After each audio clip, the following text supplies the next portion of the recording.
How you doing, everybody? I'm Scott Jelinek, the founder of the Master Investor Academy and author of the Real Estate Investor's Guide to Guerrilla Marketing. Today I want to do a short video for you on how to get full access to the MLS without becoming a licensed real estate agent.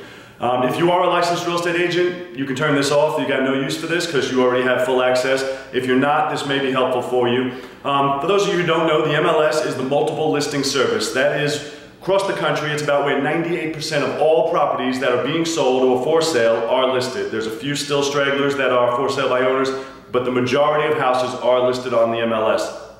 It also gives you access to all of the tax rolls, mortgage information, comps. You want to know what the neighboring houses have sold for, any price reductions, the last time it was sold. A lot of data that's really helpful in supporting your decisions on what you're going to buy or not buy.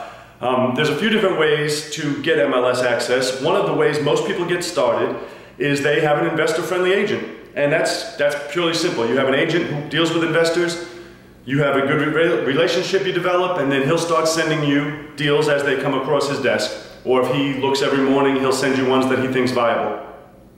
This does work, but a couple problems with that. First of all, most agents will end up just sending you on an auto drip where anything that meets your criteria will get emailed to you every day.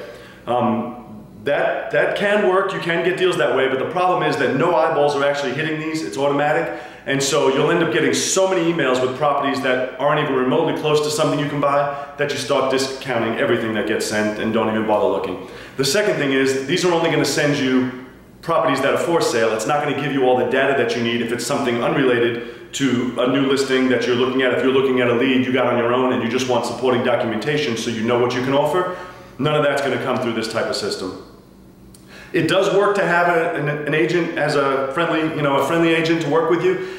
It works on several counts, but for the most part, you really need your own access because, again, if I make a mistake, I can live with it, I made a mistake, but if somebody else gave me bad information and I made a mistake, that's a problem. I like to have full control over what I'm doing so I can make my own judgment, my own decisions. There's a few ways you can get MLS access without becoming an agent, and simple ways and I'll tell you the good and the bad of them. Simple ways are, you can just, regular websites will give you access like Realtor.com or Zip Realty, or most real estate agents actually on their website has Go to MLS. What that is it's a watered down version of MLS, and it's really, all it is the active listings. It won't give you any of the information you're looking for. It'll just give you the address, the price, beds and baths, square footage. It's not going to give you past sales. It's not going to give you the tax records. It's not going to give you any of your comp information. It's not going to give you any mortgage information. It's just a watered down version of properties that are actively being listed. It won't give you withdrawn listings. It won't give you any of the other stuff we really need. And so, yes, you can use that, but it's really not what you're looking for as an investor. There are some other sites that do have this information that will sell it to you, and that is like Realty Track or Redfin, and they'll charge you. You pay a subscription fee, and you can actually look up this other information that I'm talking about as far as solds, mortgage information, all that other information you need. It's a lot more work, and it gets expensive, and it's not as good, it's not as accurate as the MLS itself is. The MLS is really where you want to be at. Well, how do you get MLS without being a real estate agent?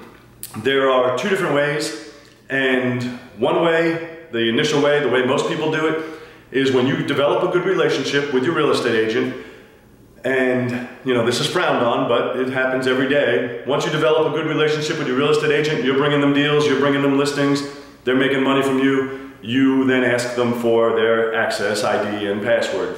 Again, they don't like that, the system doesn't like it, but it happens every day. It's an easy way. That's how I originally got started having MLS access. It just saves them the time and energy for having to look up every single thing you want to look up. It enables you to research on your own time. You can spend time at night, you can spend time in the morning.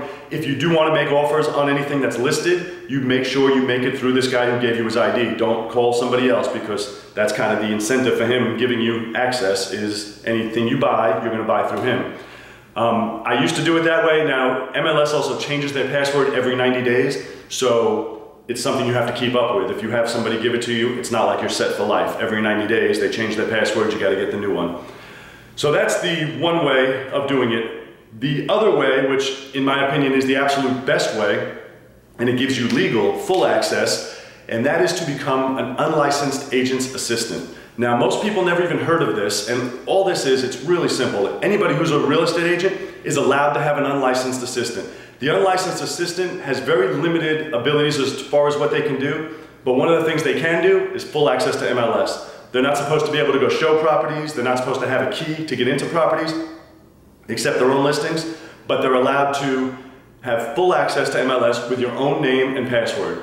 And that is of no consequence to the agent. It won't boot them off if you're on. In my area, it doesn't cost anything. Some areas I've been told they charge $5 to get a new person added on. That's by all means the way to go. So when you develop this relationship with the agent, instead of asking them for their password and their information, it's far better. Ask them to be an unlicensed assistant. They may have never even heard of it. So they're gonna have to ask their broker, they're gonna have to find out about it, and they're just basically saying they wanna hire an assistant. Now you're gonna get your own login information, your own password, and then you have full access to everything. You don't have any of these issues. The only thing you have to do now is you have to make sure that it's reciprocal. So if you're buying something off MLS, you take care of this person. If you're selling something through MLS, list it with this person. They have to be incentivized, obviously, to give you this whole deal without them getting something, so that's what they get. I don't ever pay anybody for that access, but I pay them by giving them the business when I have MLS business. I hope this little tip helps you. I know it seems very simple, but it's one of those things. I've been doing this 20 years. And if you don't know it, you don't know it. And so now you know. It's a simple way to go ahead and get started, get full access to MLS without having to go through all the rigmarole of getting your own license, the expenses and the education. So that's your little tip for the day. Have a great day, and I will see you soon.